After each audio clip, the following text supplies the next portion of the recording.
ಓಂ ಪ್ರಮಾಣಾಯ ನಮಃ ಜ್ಞಾನಾಯ ನಮಃ. ಅನುಪ್ರಮಾಣಂ ತ್ರಿವಿಧಂ. ಈಗ ಪ್ರಮಾಣ ಲಕ್ಷಣ ನಾವು ನೋಡ್ತಾ ಇದ್ದೀವಲ್ಲ, ಪ್ರಮಾಣ ಅನ್ನೋದು ಕೇವಲ ಪ್ರಮಾಣ ಮತ್ತು ಅನುಪ್ರಮಾಣ ಅಂತ ಎರಡು ರೀತಿಯಾಗಿದೆ ಅಂತ ಈ ಹಿಂದೆ ನಾವು ನೋಡಿದ್ದೀವಿ.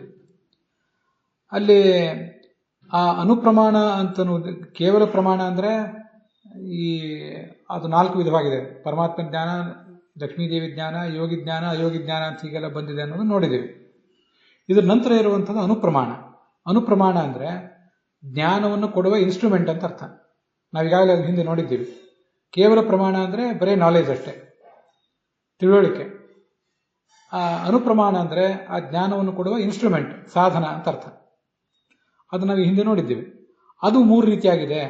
ಈಗ ಇದನ್ನು ಹೇಳ್ತಿದ್ದಾರೆ. ಕೇವಲ ಪ್ರಮಾಣ 4 ವಿಧ ಅಂತ ಹಿಂದೆ ಹೇಳಾಯಿತು ಜ್ಞಾನವನ್ನು. ಈಗ ಜ್ಞಾನವನ್ನು ಕೊಡುವ ಆ ಕೇವಲ ಪ್ರಮಾಣ ಎಂಬ ಜ್ಞಾನವನ್ನು ಕೊಡುವ ಅನುಪ್ರಮಾಣ ಏನಿದೆ ಅದು 3 ವಿಧ ಅಂತ ಈಗ ವರ್ಣನೆ ಮಾಡ್ತಾರೆ. ಸರಿ, ಅದು ಯಾವ್ದು ಅಂದರೆ ಒಂದು ಪ್ರತ್ಯಕ್ಷ, ಅನುಮಾನ ಮತ್ತು ಆಗಮ. ಇಲ್ಲಿ ನೋಡಿ, ಈ ಪ್ರತ್ಯಕ್ಷ, ಅನುಮಾನ ಮತ್ತು ಆಗಮ ಈ 3 ಪ್ರಮಾಣಗಳ ಬಗ್ಗೆ ಎಲ್ಲ ಜನಸಾಮಾನ್ಯರಿಗೂ ಕೂಡ, ಅನಕ್ಷರಸ್ಥರಾದಂತಹ ಸಾಮಾನ್ಯ ಮನುಷ್ಯರಿಗೂ ಕೂಡ ಈ 3 ಪ್ರಮಾಣಗಳ ಬಗ್ಗೆ ಗೊತ್ತಿದೆ. ಆದರೆ ಅವ್ರಿಗೆ ಈ ಥರ ಕ್ಲಾಸಿಫಿಕೇಶನ್ ಮಾಡಲಿಕ್ಕೆ, ಅದರ ಲಕ್ಷಣ ಹೇಳಲಿಕ್ಕೆ ಎಲ್ಲ ಗೊತ್ತಿಲ್ಲ ಅಷ್ಟೇ.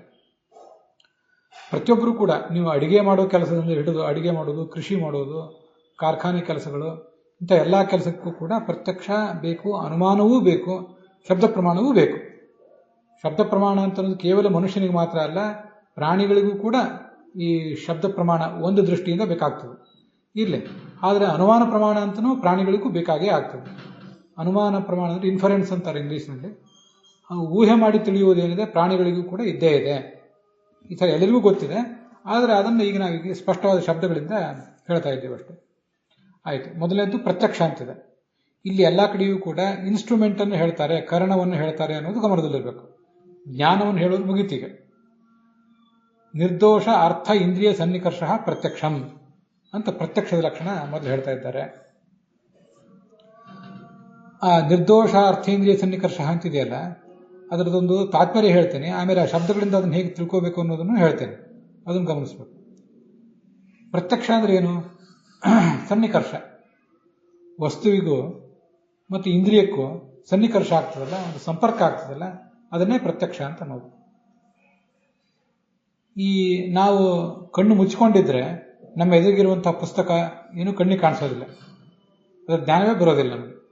ಆದರೆ ಕಣ್ಣು ನಾವು ಬಿಟ್ಟರೆ ಕಣ್ಣಿಗೂ ಇಂದ್ರಿಯಕ್ಕೂ ಮೊದಲು ಇಂದ್ರಿಯ ಅಂದರೆ ನಮ್ಮ ಚಕ್ಷುರಿಂದ್ರಿಯ, ಅರ್ಥ ಅಂತಂದರೆ ಎದುರಿಗಿರುವಂತಹ ಪುಸ್ತಕ, ಅವೆರಡಕ್ಕೂ ಸನ್ನಿಕರ್ಷ ಆಗಬೇಕು, ಸಂಪರ್ಕ ಆಗಬೇಕು. ಸಂಪರ್ಕ ಆದಾಗ ನಮಗೆ ಮುಂದೆ ಜ್ಞಾನ ಬರಲಿಕ್ಕೆ ಸಾಧ್ಯ. ಆಮೇಲೆ ಬರುವ ಜ್ಞಾನವನ್ನು ಕೇವಲ ಪ್ರಮಾಣ ಅಂತಾರೆ. ಈ ಅರ್ಥಕ್ಕೂ ಅಂದರೆ ಪುಸ್ತಕಕ್ಕೂ ಇಂದ್ರಿಯಕ್ಕೂ ಆಗತಕ್ಕಂಥ ಸನ್ನಿಕರ್ಷವನ್ನು ಅನುಪ್ರಮಾಣ ಅಂತಾರೆ. ಅನುಪ್ರಮಾಣದ ಒಂದು ವಿಭಾಗ ಇದು ಪ್ರತ್ಯಕ್ಷ ಅಂತ ಅನ್ನೋದು. ಅಲ್ಲಿ ನಿರ್ದೋಷ ಅಂತ ಒಂದಿದೆ. ನಿರ್ದೋಷ ಅಂದರೆ ದೋಷರಹಿತ ಅಂತ ಅರ್ಥ. ಈ ಇಂದ್ರಿಯಕ್ಕೂ ವಸ್ತುವಿಗೂ ಸನ್ನಿಕರ್ಷ ಆಗ್ತದಲ್ಲ, ಆ ಸನ್ನಿಕರ್ಷ ಮತ್ತು ಇಂದ್ರಿಯ, ವಸ್ತು, ಇದು ಯಾವುದಕ್ಕೂ ಕೂಡ ದೋಷ ಅಂತ ಅನ್ನೋದು ಇರಬಾರ್ದು. ಸನ್ನಿಕರ್ಷ ಅಂತ ಅನ್ನೋದಕ್ಕೆ ನೀವು ಅದನ್ನು ಅಪ್ಲೈ ಮಾಡದೆ ಹೋದ್ರೂ ಸರಿಯಾಗಿ ಗಮನಿಸಿ. ನಿರ್ದೋಷ ಅನ್ನೋದನ್ನು ಇಂದ್ರಿಯ ಮತ್ತು ಅರ್ಥಕ್ಕೆ ಹೇಳಬೇಕು. ಅರ್ಥಕ್ಕೆ ಮತ್ತು ಇಂದ್ರಿಯಗಳಿಗೆ ನಿರ್ದೋಷ ಎಂಬ ಶಬ್ದವನ್ನು ನಾವು ಅಪ್ಲೈ ಮಾಡಬೇಕು. ದೋಷರಹಿತವಾದ ಇಂದ್ರಿಯಗಳಿಗೆ, ದೋಷವಿಲ್ಲದ ವಸ್ತುಗಳ ಜೊತೆಗೆ ಸನ್ನಿಕರ್ಷ ಅಂತ ಕನ್ನಡದಲ್ಲಿ ಅನುವಾದ ಮಾಡಿದ್ದಾರೆ. ಅದನ್ನು ಗಮನಿಸಿ. ನಿರ್ದೋಷ ಅನ್ನೋದು ಇಂದ್ರಿಯಕ್ಕೂ ಸಂಬಂಧಪಟ್ಟದ್ದು, ಹಾಗೆ ವಸ್ತುವಿಗೂ ಸಂಬಂಧಪಟ್ಟದ್ದು. ಹಾಗೆಲ್ಲ ಯಾಕೆ ಹೇಳ್ತಾರೆ ಅದನ್ನು ನಾವು ಗಮನಿಸಬೇಕು. ಅಲ್ಲಿ ಕಣ್ಣು ಮೊದಲಾದ ಇಂದ್ರಿಯಗಳಿಗೆ ನಮಗೆ ಎದುರುಗಡೆ ಪುಸ್ತಕ ಇದ್ದಾಗ ಕಣ್ಣಿಗೆ ಕಾಣಿಸ್ತದೆ, ಅದನ್ನೆಲ್ಲ ನೋಡಿದ್ದಾರೆ. ಕೆಳಗಡೆ ವಿವರಣೆ ಇದೆ, ಆ ವಿವರಣೆದಲ್ಲಿರುವಂಥದ್ದು ಎಲ್ಲನೂ ನಾನು ಹೇಳಲಿಕ್ಕೆ ಹೋಗೋದಿಲ್ಲ. ಈ ದೋಷ ಇರಬಾರ್ದು ಅಂತಿದೆಯಲ್ಲ, ದೋಷ ಇರಬಾರ್ದು ಅಂತ ಯಾಕೆ ಹೇಳಿದ್ದಾರೆ ಅಂದರೆ, ಪುಸ್ತಕ ನಮ್ಮ ಎದುರಿಗಿದೆ, ಕಣ್ಣು ನಾವು ಓಪನ್ ಮಾಡಿದ್ದೇವೆ, ಆದರೆ ಪುಸ್ತಕ ನಮ್ಮ ಕಣ್ಣಿನ ಅಳತೆಯಿಂದ ಒಂದು 10 ಅಡಿ ದೂರ ಇದ್ದರೆ ಆವಾಗ ಕಣ್ಣಿಗೆ ನಾವು ಕಾಣಿಸೋದೇ ಇಲ್ಲ. ನಮ್ಮ ಕಣ್ಣು ಎಷ್ಟೇ ಚೆನ್ನಾಗಿದ್ರು ಅಥವಾ ನಾವು ಕನ್ನಡಕ ಹಾಕ್ಕೊಂಡಿದ್ರೂ ಕೂಡ, ಕಣ್ಣು ಓಪನ್ ಮಾಡಿದ್ರೂ ಕೂಡ ನಮಗದರಿಂದ ಆ ಪುಸ್ತಕ ಕಾಣಿಸೋದೇ ಇಲ್ಲ. ಯಾಕೆಂದರೆ ದೂರದಲ್ಲಿರುವಿಕೆ, ದೂರಸ್ಥತ್ವ ಅನ್ನೋದೇ ಒಂದು ದೋಷ ಅಲ್ಲಿ. ಇನ್ನು ಕಣ್ಣು ಓಪನ್ ಮಾಡಿದ್ದೀರಿ, ಪುಸ್ತಕವೂ ಇದೆ, ಆ ಪುಸ್ತಕವನ್ನು ತೀರಾ ಕಣ್ಣಿಗೆ ಒತ್ತಿ ಹಿಡ್ಕೊಂಡು ಬಿಟ್ರೆ ಆವಾಗಲೂ ಕಣ್ಣಿಗೆ ಕಾಣಿಸೋದಿಲ್ಲ. ಅದನ್ನು ಗಮನಿಸಿ. ಕಣ್ಣಿನಿಂದ ಒಂದು ನಿರ್ದಿಷ್ಟ ಅಳತೆ ದೂರದಲ್ಲಿದ್ದರೆ ಮಾತ್ರ ಪುಸ್ತಕ ಕಣ್ಣಿಗೆ ಕಾಣ್ತದೆ. ಪುಸ್ತಕದಲ್ಲಿರುವ ಅಕ್ಷರ, ಅದರಲ್ಲಿರುವ ರೇಖೆಗಳೆಲ್ಲ ಕಣ್ಣಿಗೆ ಕಾಣ್ತವೆ ಹೊರತು ನೀವು ಅದನ್ನು ತೀರಾ ಕಣ್ಣಿಗೆ ಒತ್ಕೊಂಡ್ರೆ ಹೋಲಿಕೆ ಬರೋದಿಲ್ಲ. ಆದ್ರಿಂದ ದೂರಸ್ಥತ್ವ, ಅತಿ ದೂರಸ್ಥತ್ವ, ಅತಿ ಸಮೀಪಸ್ಥತ್ವ ಅಂತ ಅನ್ನೋದು. ಅಂದ್ರೆ ಅದನ್ನು ನೀವು ಕನ್ನಡದಲ್ಲಿ ಬೇರೆ ಶಬ್ದದಿಂದ ಹೇಳ್ಬೋದು. ಅತಿ ದೂರದಲ್ಲಿರುವಿಕೆ, ಅತಿ ಸಮೀಪದಲ್ಲಿರುವಿಕೆ ಅನ್ನೋದೊಂದು ದೋಷ. ಆ ದೋಷ ಇರಬಾರದು. ಮತ್ತೆ ಈ ಇನ್ನೊಂದು ದೋಷ ಅಂದ್ರೆ ಕತ್ತಲೆ. ನಮ್ಮ ಕಣ್ಣು ಸರಿ ಇದೆ, ಇದರ ಪುಸ್ತಕವೂ ಇದೆ, ಕತ್ತಲೆ ಇದ್ರೆ ಅವಾಗ ಕಾಣಿಸೋದೇ ಇಲ್ಲ. ಅದರಿಂದ ಕತ್ತಲೆ ಇರಬಾರ್ದು, ಸಾಕಷ್ಟು ಬೆಳಕಿರಬೇಕು ಅಂತ ಅದರ ತಾತ್ಪರ್ಯ ಗೊತ್ತಾಗ್ತದೆ. ಇದಕ್ಕೆ ದೋಷ ಇರಬಾರ್ದು ಅಂತ ಎಲ್ಲ ಹೇಳೋದು. ದೋಷ ಇರಬಾರ್ದು, ಸಹಕಾರಿಗಳಿರಬೇಕು, ನೋಡ್ಲಿಕ್ಕೆ ಏನೇನು ಬೇಕೋ ಅದೆಲ್ಲವೂ ಇರಬೇಕು ಅಂತ ಅದರ ತಾತ್ಪರ್ಯ. ಮತ್ತೆ ಇನ್ನೊಂದು, ಈ ನಮ್ಮ ಕಣ್ಣು ಸರಿ ಇದೆ, ವಸ್ತು ಎಲ್ಲಿರಬೇಕೋ ಅಲ್ಲೇ ಇದೆ, ಬಹಳ ದೂರದಲ್ಲಿ ಏನಿಲ್ಲ. ಆದರೆ ಚೆನ್ನಾಗಿ ಬೆಳಕು ಇದೆ, ಆದರೂ ನಮ್ಮ ಕಣ್ಣಿಗೆ ಕಾಣಿಸ್ಲಿಲ್ಲ ಕೆಲವು ಸರಿ. ಯಾಕೆಂದ್ರೆ ನಮಗೆ ಮನಸ್ಸೇ ಎಲ್ಲೋ ಹೋಗ್ಬಿಟ್ಟಿದ್ರೆ, ಮನಸ್ಸಿನ ಗಮನ ಮತ್ತೊಂದೋ ಕಡೆ ಇದ್ರೆ, ನಾವೆಲ್ಲೋ ಓದ್ತಾ ಇದ್ವಿ ಅಥವಾ ಏನನ್ನೋ ಮನಸ್ಸಿನ ಆಲೋಚನೆ ಮಾಡ್ತಾ ಇದ್ವಿ, ಆವಾಗ ಎದುರುಗಡೆ ಯಾರೋ ಒಬ್ರು ಬಂದು ಪಾಸ್ ಆಗಿ ಹೋದರೂ ಕೂಡ ನಮ್ಮ ಗಮನಕ್ಕೆ ಬರೋದಿಲ್ಲ. ಹೀಗೆ ಮನಸ್ಸಿನ ಜೊತೆಗೆ ಇಂದ್ರಿಯಕ್ಕೆ ಸಂಪರ್ಕ ಇರಬೇಕು. ವಸ್ತು ತೀರ ಸಮೀಪ ಇರಬಾರ್ದು, ದೂರ ಇರಬಾರ್ದು, ಕತ್ತಲೆ ಇರಬಾರ್ದು, ಬೆಳಕಿರಬೇಕು. ಹೀಗೆಲ್ಲ ಅದರ ಅಭಿಪ್ರಾಯ. ಮತ್ತೆ ಕಣ್ಣಿಗೆ ಯಾವುದೇ ರೀತಿಯ ಪೊರೆ ಬಂದಿರಬಾರ್ದು. ಕಣ್ಣಿನ ದೋಷ ಯಾವುದು? ಪೊರೆ. ಹಾಗೆ ಒಂದೊಂದು ಇಂದ್ರಿಯಕ್ಕೆ ಒಂದೊಂದು ದೋಷ ಇದೆ, ಒಂದೊಂದು ಇಂದ್ರಿಯಕ್ಕೆ ಒಂದೊಂದು ಉಪಕರಣಗಳು ಬೇಕು. ಕಣ್ಣಿಗೆ ಪೊರೆ ಬಂದಿದ್ರೆ ಆ ಪೊರೆ ತೆಗಿಬೇಕಾಗ್ತದೆ, ಬೇರೆ ಕನ್ನಡಕ ಹಾಕಬೇಕಾಗ್ತದೆ. ಕಿವಿಗೆ ಏನಾದ್ರು ಸಮಸ್ಯೆ ಇದ್ರೆ ಹಿಯರಿಂಗ್ ಏಡ್ಸ್ ಹಾಕೋಬೇಕಾಗ್ತದೆ. ಹೀಗೆ ಅಲ್ಲಿ ಅದಕ್ಕೆ ದೋಷ ಇರಬಾರ್ದು ಅಂತ ಅದರ ತಾತ್ಪರ್ಯ. ಇದನ್ನು ಮತ್ತೊಂದ್ಸರಿ ಗಮನಿಸಬೇಕು. ವಸ್ತುವಿಗೂ ಇಂದ್ರಿಯಕ್ಕೂ ಆಗುವ ಸನ್ನಿಕರ್ಷ ಅಂದ್ರೆ ಸಂಪರ್ಕ, ಅದನ್ನ ಪ್ರತ್ಯಕ್ಷ ಅಂತ ಹೇಳ್ತಾರೆ. ಇದು ಅನುಪ್ರಮಾಣ. ಇದರಿಂದ ಹುಟ್ಟುವಂಥದ್ದು ಕೇವಲ ಪ್ರಮಾಣ. ಕಣ್ಣಿಗೂ ಮತ್ತೆ ನಮ್ಮ ಎದುರುಗಡೆ ಇರುವಂತಹ ಪುಸ್ತಕಕ್ಕೂ ಸನ್ನಿಕರ್ಷ ಆದ್ರೆ ಆವಾಗ ಪುಸ್ತಕ ಜ್ಞಾನ ಬರ್ತದೆ. ಪುಸ್ತಕ ಜ್ಞಾನವನ್ನ ಕೇವಲ ಪ್ರಮಾಣ ಅಂತಾರೆ, ಸನ್ನಿಕರ್ಷವನ್ನ ಅನುಪ್ರಮಾಣ ಅಂತ ಹೇಳ್ತಾರೆ. ಅನುಮಾನ ಪ್ರಮಾಣದ ಬಗ್ಗೆ ನಾವು ನೋಡಬೇಕು. ನಿರ್ದೋಷ ಉಪಪತ್ತಿ ಅನುಮಾನಂ ಅಂತ ಅಲ್ಲಿ ಬರೆದಿದ್ದಾರೆ. ಈ ಅನುಮಾನ ಕೂಡ ಅನಕ್ಷರಸ್ಥರಾದವರು, ಪ್ರಾಣಿಗಳು, ಪಕ್ಷಿಗಳು ಪ್ರತಿಯೊಬ್ಬರು ಅನುಮಾನ ಬಳಕೆ ಮಾಡೇ ಮಾಡ್ತಾರೆ ಅಂತ ನಾನು ನಿಮ್ಗೆ ಹೇಳಿದೆ. ಅಲ್ಲಿ ಅನುಮಾನ ಅನ್ನೋದು ಇನ್ಸ್ಟ್ರೂಮೆಂಟ್, ಅದಕ್ಕೇನೆ ಉಪಪತ್ತಿ ಅಂತ ಕರೀತಾರೆ. ಇನ್ನೂ ಒಂದು ಶಬ್ದನೂ ಹೇಳ್ತಾರೆ ಅದಕ್ಕೆ, ಯುಕ್ತಿ ಅಂತ. ಅದು ನಿಮ್ಗೆ ಗೊತ್ತಿಲ್ಲ, ಬೇಕಾದಾಗಿಲ್ಲ, ನೀವು ಬೇರೆ ಕಡೆ ಸಂದರ್ಭದಲ್ಲಿ ಅದನ್ನು ಕೇಳಿರ್ಬಹುದು. ಯುಕ್ತಿ, ಉಪಪತ್ತಿ, ಅನುಮಾನ ಅಂದರೆ ಈ ಎಲ್ಲ ಶಬ್ದಗಳಿಗೂ ಕೂಡ ಒಂದೇ ಅರ್ಥ. ಅದನ್ನೇ ನಾವು ಅನುಮಾನ ಅಂತ ಹೇಳೋದು. ಇಲ್ಲಿ ಈ ಅನುಮಾನದಿಂದ ಹುಟ್ಟುವ ಜ್ಞಾನ ಮತ್ತೊಂದು ಬೇರೆ ಇದೆ. ನಿಮ್ಮಲ್ಲಿ ಯಾರು ನೀವು ಬೇಕಾದ್ರೆ ಅದನ್ನು ಬರ್ಕೊಂಡು ಇಟ್ಕೊಳ್ಳಿ. ಅನುಮಿತಿ ಅನ್ನುವುದು ಜ್ಞಾನ. ಅನುಮಿತಿ ಅಂತ ಶಬ್ದ ಪ್ರಯೋಗ ಮಾಡ್ತಾರೆ ನೋಡಿ. ಇವೆಲ್ಲ ನಮಗೆ ಅನುಮಿತಿ ಅನ್ನೋದು ನಮಗೆ ಬಂದೇ ಬರ್ತದೆ. ಅನುಮಿತಿ ಅಂದ್ರೆ ಊಹೆ ಮಾಡಿ ತಿಳಿಯುವುದು ಅಂತ ಅರ್ಥ, ತಿಳುವಳಿಕೆ. ಆದರೆ ಅನುಮಿತಿ ಅನ್ನೋ ಶಬ್ದ ಗೊತ್ತಿಲ್ಲ ಅಷ್ಟೆ. ಅನುಮಿತಿ ಅನ್ನುವುದು ಜ್ಞಾನ, ಅನುಮಾನ ಅನ್ನುವುದು ಆ ಜ್ಞಾನವನ್ನು ಹುಟ್ಟಿಸುವಂತಹ ಇನ್ಸ್ಟ್ರೂಮೆಂಟ್. ಮತ್ತೆ ಅದನ್ನು ಗಮನಿಸಬೇಕು. ಅನುಮಿತಿ ಅನ್ನುವುದು ಕೇವಲ ಪ್ರಮಾಣ, ಅನುಮಾನ ಅನ್ನುವುದು ಆ ಇನ್ಸ್ಟ್ರೂಮೆಂಟ್. ಅನುಮಾನವೆಂಬ ಇನ್ಸ್ಟ್ರೂಮೆಂಟಿನ ಸಹಾಯದಿಂದ ನಾವು ಅನುಮಿತಿ ಎಂಬ ಫಲಿತಾಂಶವನ್ನು, ರಿಸಲ್ಟ್ ಅನ್ನು ಪಡ್ಕೊಂಡಿದ್ದೇವೆ. ಹೀಗರ್ಥ ಅಷ್ಟೇ, ಬೇರೆ ಏನಲ್ಲ. ಉಪಪತ್ತಿ ಅಂದರೆ ಯುಕ್ತಿ, ಅದು ನಮ್ಗೆ ಗೊತ್ತಿರಬೇಕು. ಯುಕ್ತಿ, ಉಪಪತ್ತಿ ಅಂದರೆ ಸಾಮಾನ್ಯವಾಗಿ ಯುಕ್ತಿ. ಅದಕ್ಕೆ ಸ್ವಲ್ಪ ಬದಲಾವಣೆ ಮಾಡ್ತಾರೆ. ಯುಕ್ತಿ ಅಂದ್ರೆ ಏನು? ನೀವು ಯಾರಾದ್ರೂ ಇಂಗ್ಲೀಷ್ನಲ್ಲಿ ಗಮನಿಸಬೇಕು. ರೀಸನಿಂಗ್ ಅಂತಂತಾರೆ ಇಂಗ್ಲೀಷ್ನಲ್ಲಿ. ರೀಸನ್ ಅಂದರೆ ಹೇತು ಅಂತ ಅರ್ಥ. ಆದ್ರಿಂದ ಉಪಪತ್ತಿ ಅಂದ್ರೂ ಹೇತು ಅಂದ್ರೂ ಒಂದೇ ಅರ್ಥ. ಕೆಲವು ಸರಿ ನಾನು ನಡುವೆ ಇಂಗ್ಲೀಷ್ ಶಬ್ದಗಳನ್ನು ಯಾಕೆ ಹೇಳಿರ್ತೀನಿ ಅಂದರೆ, ಈ ಕೆಲವು ನಮ್ಮ ವಿದ್ಯಾಪೀಠದಂತಹ ಸಾಂಪ್ರದಾಯಿಕ ವಾತಾವರಣ ಅಲ್ಲಿ ಇದ್ದವ್ರಿಗಿಂತ ನೀವು ಬೇರೆ ವಾತಾವರಣಕ್ಕೆ ಬಂದವರು ಕೆಲವು ಬೇರೆ ಶಬ್ದಗಳನ್ನು ಹೇಳಿದರೆ ನಿಮಗೆ ಕೂಡಲೇ ಕ್ಯಾಚ್ ಆಗ್ತದೆ ಅನ್ನೋ ದೃಷ್ಟಿಯಿಂದ ಹೇಳಿರ್ತಾನೆ ಅಷ್ಟೆ. ಉಪಪತ್ತಿ ಅಂದರೆ ರೀಸನಿಂಗ್ ಅಂತ ಅರ್ಥ, ಊಹೆ ಮಾಡುವುದು, ತರ್ಕ ಮಾಡುವುದು.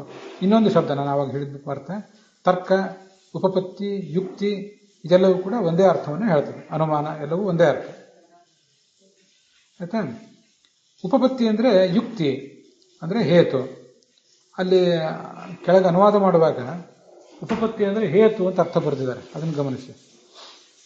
ಹೇತು ಅಂದರೆ ಎಂಥದ್ದು ಅಂದರೆ ಅದಕ್ಕೆ ಒಂದಿಷ್ಟು ವಿಶೇಷಣಗಳನ್ನು ಕೊಟ್ಟಿದ್ದಾರೆ. ನಿಮಗೆ ಅದೆಲ್ಲವೂ ಕೂಡ ಒಂದು ವೇಳೆ ನೆನಪುಳಿದೆ ಹೋದರೆ ಬಹಳ ಏನು ನೀವು ವಿಚಾರ ಮಾಡಬೇಕಾದ್ದಿಲ್ಲ. ಒಂದು ಸ್ವಲ್ಪ ಹೇಳಿರ್ತೇನೆ ಅಷ್ಟೆ. ನಾವು ನಮಗೆಲ್ಲರಿಗೂ ಪರಿಚಿತ ಆಗಿರುವಂಥ ಒಂದು ದೃಷ್ಟಾಂತ ತೊಗೊಂಡ್ರೆ ಅದು ಗೊತ್ತಾಗ್ತದೆ. ಸಾಮಾನ್ಯವಾಗಿ ಊಹೆ ಹೇಗೆ ಮಾಡ್ತೀವಿ ಅಂದರೆ, ನಾವು ನಮ್ಮ ಮನೆಯಲ್ಲಿ ಕೂತಿದ್ದಾಗ ನಮಗೆ ಅಡುಗೆ ಮನೆಯಲ್ಲಿರುವಂಥ ಅಗ್ನಿ ನಮಗೆಲ್ಲರಿಗೂ ಕಾಣಿಸ್ತದೆ, ಹೊಗೆ ಹೊರಗಡೆ ಹೋಗ್ತಾ ಇರ್ತದೆ. ಇದು ನಮ್ಮ ಮನೆಯ ಕಂಡೀಷನ್ ಹೀಗೆ, ಅಗ್ನಿ ಕಣ್ಣಿಗೆ ಕಾಣಿಸ್ಕೊಂಡಿರ್ತದೆ. ಇನ್ನು ದೂರದಲ್ಲೊಂದು ಮನೆ ಇದೆ, ಅಲ್ಲಿ ಅಡುಗೆ ಮನೆ ನಮ್ಮ ಕಣ್ಣಿಗೆ ಕಾಣಿಸ್ತಾ ಇಲ್ಲ, ಹೊರಗಿನ ಮನೆ ಮಾತ್ರ ಕಾಣಿಸ್ತಾ ಇದೆ. ಅಲ್ಲಿ ಒಳಗಿರುವ ಅಗ್ನಿ ನಮಗೆ ಕಣ್ಣಿಗೆ ಕಾಣಿಸ್ತಾ ಇಲ್ಲ. ಅಲ್ಲೊಂದು ಮೇಲೆ ಚಿಮಣಿ ಇದೆ, ಹೊಗೆ ಗೂಡು, ಆ ಗೂಡಿನಿಂದ ಹೊಗೆ ಹೊರಗೆ ಬರ್ತಾ ಇದೆ. ಆ ಹೊಗೆಯನ್ನು ನೋಡಿ ನಾವು ಅಲ್ಲಿ ಅಗ್ನಿ ಇದೆ ಒಳಗಡೆ ಅಂತ ಅನುಮಾನ ಮಾಡ್ತೀವಿ. ಅಥವಾ ಎಲ್ಲಾದರೂ ಒಂದು ಕಡೆ ಯಾವುದೋ ಒಂದು ಗೋಡೋನೋ ಮತ್ತೆಲ್ಲಾದರೂ ಒಂದು ಕಡೆ ಹೊಗೆ ಬಿದ್ದಿದ್ರೆ ಏನೋ ಬೆಂಕಿ ಎತ್ಕೊಂಡಿದೆ, ಕೂಡಲೇ ಅದನ್ನು ಆರಿಸ್ಬೇಕು ಅಂತ ಹೋಗ್ತೇವೆ.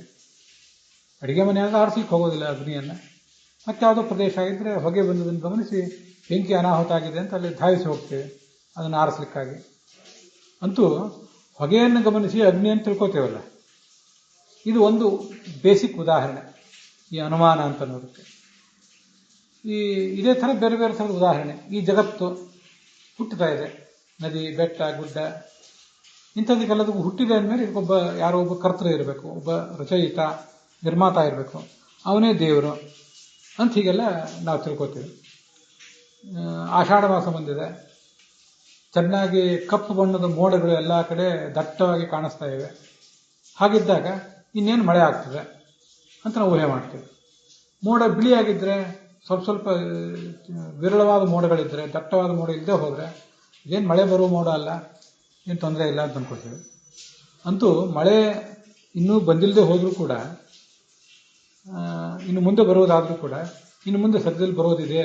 ಆಕಾಶದ ಹೊರಗಡೆ ಹೋಗುವಾಗ ಆಕಾಶದ ಕಡೆ ನೋಡ್ತೀವಿ, ಅಲ್ಲಿ ಏನಾದರೂ ಮೋಡ ಚೆನ್ನಾಗಿರೋದು ತುಂಬ ಮೋಡ ಏನಾದ್ರು ಕಾಣಿಸ್ತಾ ಇದೆಯಾ ನೋಡ್ತೇವೆ. ಅದು ಮೋಡ ಕಪ್ಪಾಗಿರಬೇಕು, ಮತ್ತು ಒಟ್ಟೊಟ್ಟಾಗಿರಬೇಕು. ಅಲ್ಲೊಂದು ಎಲ್ಲೆಲ್ಲೋ ಬೇರೆ ಬೇರೆ ಕಡೆ ಮೋಡ ಇದ್ದರೆ ಅದು ಮಳೆ ಬರೋದಿಲ್ಲ. ಇದೆಲ್ಲ ಗಮನಿಸ್ತೀವಿ. ನಾವು ಗಮನಿಸಿ ಹೊರಗೆ ಹೋಗ್ತೇವೆ, ಛತ್ರಿ ತೊಗೊಂಡು ಹೋಗ್ತೀವಿ ಅಥವಾ ತೊಗೊಳ್ಳದೆ ಹೋಗ್ತೇವೆ. ಅಂತ ನಮಗಿದೆಲ್ಲವೂ ಗೊತ್ತಿದೆ ಅಂತ ಅದರ ತಾತ್ಪರ್ಯ. ಈಗ ನಾವು ಒಂದೇನು ಹೇತುವನ್ನು ಹೇಳ್ತೇವಲ್ಲ, ಇದಕ್ಕೆ ಎರಡು ಹೇತು ಅಂತ ನಮಗೆ ಎಲ್ರಿಗೂ ಗೊತ್ತಿದೆ. ಸಾಧ್ಯ ಅಂದರೆ ಅದು ಕೂಡ ಗೊತ್ತಿದೆ. ಸಾಧ್ಯ ಅಂದರೆ ರಿಸಲ್ಟ್ ಅಂತ ಅರ್ಥ ಸಾಮಾನ್ಯವಾಗಿ. ಈಗ ದೂರದೊಂದು ಪ್ರದೇಶದಲ್ಲಿ ಒಂದು ಮನೆಯಲ್ಲಿ ಮೇಲ್ಗಡೆಯಿಂದ ಹೊಗೆ ಬರ್ತಾ ಇದೆ. ಆ ಹೊಗೆಯನ್ನು ನೋಡಿ ಒಳಗಿರುವಂತಹ ಅಗ್ನಿಯನ್ನು ನಾವು ತಿಳ್ಕೊತೀವಿ. ಅಲ್ಲಿ ಧೂಮ ಏನಿದೆಯಲ್ಲ, ಆ ಹೊಗೆ, ಅದನ್ನೇ ಹೇತು ಅಂತ ಅನ್ನೋದು. ಒಳಗಿರುವಂತಹ ಅಗ್ನಿ ಏನಿದೆಯಲ್ಲ, ಅದನ್ನೇ ಸಾಧ್ಯ ಅಂತ ಹೇಳ್ತಾರೆ. ಸಾಧ್ಯ ಅಂದರೆ ಸಾಧಿಸಲಿಕ್ಕೆ ಯೋಗ್ಯವಾದದ್ದು ಅಂತ ಅರ್ಥ. ಭೋಜ್ಯ ಅಂದ್ರೇನು? ತಿನ್ನಲಿಕ್ಕೆ ಯೋಗ್ಯವಾದ್ದು. ಪೇಯ ಅಂದರೆ ಕುಡಿಲಿಕ್ಕೆ ಯೋಗ್ಯವಾದ್ದು. ದೃಶ್ಯ ಅಂದರೆ ನೋಡ್ಲಿಕ್ಕೆ ಯೋಗ್ಯವಾದ್ದು. ಹಾಗೇನೆ ಸಾಧ್ಯ ಅಂದರೆ ಸಾಧಿಸಲಿಕ್ಕೆ ಯೋಗ್ಯವಾದ್ದು. ಧೂಮವನ್ನು ನೋಡಿ ಆ ಎದುರಿಗಿನ ಯಾವುದೋ ಒಂದು ದೂರದ ಮನೆಯಲ್ಲಿ ನಾವೇನನ್ನು ಸಾಧಿಸಲಿಕ್ಕೆ ಹೊರಟಿದ್ದೀವಿ, ಸಾಧಿಸಲಿಕ್ಕೆ ಯೋಗ್ಯವಾದಲ್ಲಿ ಏನಿದೆ ಅಂದರೆ ಅಗ್ನಿ ಇದೆ. ಅಗ್ನಿಯನ್ನೇ ಸಾಧಿಸೋರಿದ್ದೀವಿ. ಯಾಕೆಂದರೆ ಅಗ್ನಿ ಅಲ್ಲಿ ಬಹಳ ದೂರದಲ್ಲಿರೋದ್ರಿಂದ ನಾವು ಕಣ್ಣಿಗೆ ಕಾಣುವಂತಿಲ್ಲ. ಅದನ್ನು ನಾವು ಸಾಧಿಸಬೇಕಾಗಿದೆ. ಸಾಧಿಸುವುದು ಅಂದರೆ ಪ್ರೂವ್ ಮಾಡುವುದು ಅಂತ ಅರ್ಥ. ಅದರ ಅಸ್ತಿತ್ವವನ್ನು ಪ್ರೂವ್ ಮಾಡುವುದು ಅಂತ ಅದರ ತಾತ್ಪರ್ಯ. ಇಲ್ಲಿ ನಮಗೆ ಒಂದು ಸಂಗತಿ ನಾವು ಗಮನಿಸ್ತೇವೆ. ಧೂಮ ಇದ್ದರೆ ಅಲ್ಲಿ ಅಗ್ನಿ ಇರಲೇಬೇಕು. ಯಾಕೆಂದರೆ ಎಲ್ಲಿ ಧೂಮ ಇರ್ತದೋ ಅಲ್ಲೆಲ್ಲ ಅಗ್ನಿ ಇರ್ತದೆ ಅಂತ ನಮಗೆ ಧೂಮಕ್ಕೂ ಅಗ್ನಿಗೂ ನಡುವಿರುವಂಥ ಒಂದು ಸಂಬಂಧವನ್ನು ಕೂಡ ನಾವು ತಿಳಿದಿದ್ದೀವಿ. ಆ ಸಂಬಂಧ ಇದ್ದರೆ ಮಾತ್ರ ಆ ಧೂಮ ಅನ್ನೋದು ಅಗ್ನಿ ಅಂತ ತಿಳಿಸ್ತದೆ. ಸಂಬಂಧ ಇಲ್ಲದೇ ಇರುವಂಥ ವಸ್ತು ಏನಾದರೂ ಇದ್ದರೆ ಅದು ಅಗ್ನಿ ಅಂತ ತಿಳಿಸೋದಿಲ್ಲ. ಈಗ ದೂರದಲ್ಲಿ ಒಂದು ಮನೆ ಕಾಣಿಸ್ತಾ ಇದೆ. ಆ ಮನೆ ಮೇಲ್ಗಡೆ ಹೊಗೆ ಮತ್ತೊಂದು ಬೇರೆ ಏನೋ ಕಾಣಿಸ್ತು, ಒಂದು ಕಟ್ಟಿಗೆನೋ ಒಂದು ಪುಸ್ತಕವೋ ಏನೋ ಕಾಣಿಸ್ತು. ಒಂದು ಪುಸ್ತಕವನ್ನು ನೋಡಿ ಇಲ್ಲಿ ಹೊಗೆ, ಇಲ್ಲಿ ಅಗ್ನಿ ಇದೆ ಅಂತ ಯಾರಾದ್ರೂ ಅನುಮಾನ ಮಾಡ್ತಾರ? ಏನೂ ಇಲ್ಲ. ಪುಸ್ತಕ ನೋಡಿ ಅನುಮಾನ ಮಾಡೋದಿಲ್ಲ, ಮತ್ತೊಂದು ಯಾವುದೋ ಗಡಿಗೆಯನ್ನು ನೋಡಿ ಅನುಮಾನ ಮಾಡೋದಿಲ್ಲ. ಅನುಮಾನ ಮಾಡೋದು ಯಾವುದನ್ನು ನೋಡಿ? ಧೂಮವನ್ನು ನೋಡಿ ಮಾತ್ರ ಅಗ್ನಿಯನ್ನು ಅನುಮಾನ ಮಾಡ್ತೇವೆ. ಅಂದರೆ ಧೂಮಕ್ಕೂ ಅಗ್ನಿಗೂ ನಡುವೆ ವ್ಯಾಪ್ತಿ ಇರಬೇಕು ಅಂತ ಅರ್ಥ. ವ್ಯಾಪ್ತಿ ಅಂದರೆ ಸಂಬಂಧ ಅಂತ ಅರ್ಥ. ಎಡೆಬಿಡಿ ತಪ್ಪದೇ ಇರುವ ಸಂಬಂಧ, ಅನ್ಎಕ್ಸೆಪ್ಷನಲ್ ಸಂಬಂಧ. ಅದಿದ್ದರೆ ಆವಾಗ ಧೂಮವನ್ನು ನೋಡಿ ನಾವು ಅಗ್ನಿಯನ್ನು ಅನುಮಾನ ಮಾಡಬಹುದು ಅಂತ ಅರ್ಥ. ಅದಕ್ಕೆ ವ್ಯಾಪ್ತಿಯನ್ನು ಹೇಗೆ ಕರೀತಾರೆ? ನೀವು ಕೆಳಗಡೆ ಅನುವಾದ ನೋಡಿದರೆ ಅಲ್ಲಿ ಉಪಪತ್ತಿ ಅಂದರೆ ವ್ಯಾಪ್ತಿ ಮತ್ತು ಸಮುಚಿತ ದೇಶ ವೃತ್ತಿತ್ವ ವಿಶಿಷ್ಟವಾದ ಹೇತು ಅಂತಿದೆ. ಇಲ್ಲಿ ಕೆಲವು ವಿಷಯಗಳನ್ನು ಹೇಳಿರ್ತೇನೆ, ಅವು ಕೆಲವು ನೀವು ಮನಸ್ಸಿನಲ್ಲಿ ಉಳಿದೇ ಹೋದರೆ ಅದು ಬಿಟ್ಟುಬಿಡಿ. ಇವತ್ತು ವ್ಯಾಪ್ತಿ ಅನ್ನೋದ್ರ ಜೊತೆ ಒಂದು ಸ್ವಲ್ಪ ಹೇಳಿ ಮುಗಿಸ್ತೇನೆ ನಾನು. ವ್ಯಾಪ್ತಿ ಅಂದರೆ ಹೇತು ಮತ್ತು ಸಾಧ್ಯಗಳ ನಡುವಿನ ಸಂಬಂಧ ಅಂತ ಅರ್ಥ. ಎಲ್ಲೆಲ್ಲಿ ಧೂಮ ಇದೆಯೋ ಅಲ್ಲೆಲ್ಲ ವನ್ನಿ ಇದೆ. ಯಾರ್ಯಾರು ಚೆನ್ನಾಗಿ ಓದ್ತಾರೋ ಅವರೆಲ್ಲ ಪಾಸ್ ಆಗ್ತಾರೆ. ಚೆನ್ನಾಗಿ ಓದುವುದು ಅನ್ನೋದು ಒಂದು ಹೇತು, ಪಾಸ್ ಆಗುವುದು ಅಂತ ಅನ್ನೋದು ಸಾಧ್ಯ, ಅದು ರಿಸಲ್ಟ್. ಅದು ಹೀಗೆ ಪ್ರತಿಯೊಂದು ಕಡೆನೂ ಕೂಡ ಒಂದು ಹೇತು ಇರ್ತದೆ, ಅದಕ್ಕೊಂದು ಸಾಧ್ಯ ಇರ್ತದೆ. ಮತ್ತು ಅವೆರಡರ ನಡುವೆ ಕಾರ್ಯಕಾರಣ ಸಂಬಂಧ ಇರಬೇಕು.